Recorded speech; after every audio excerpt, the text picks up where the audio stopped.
Pensiero del giorno, venerdì 22 agosto. Impegnarsi nelle relazioni familiari. Per noi la famiglia, oltre che sull'amore umano, è fondata sull'amore evangelico, sull'amore reciproco. Tutta la sua vita dovrebbe essere così come è stata pensata da Dio, un fiorire sull'umano e sul divino. Ma non solo.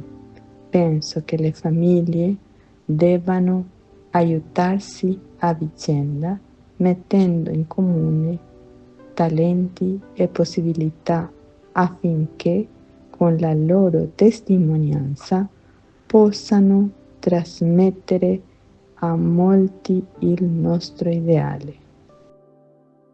Venerdì 22 agosto. Impegnarsi nelle relazioni familiari. Chiara Ludwig, dove fiorisce la vita, Cittanova Editrice.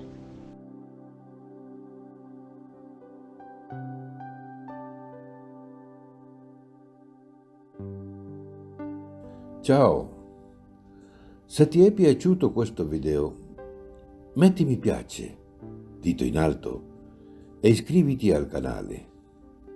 È libero, gratuito e senza alcun impegno.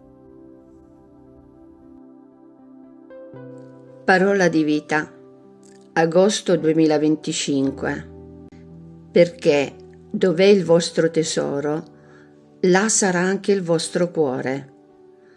Vangelo di Luca, capitolo 12, versetto 34.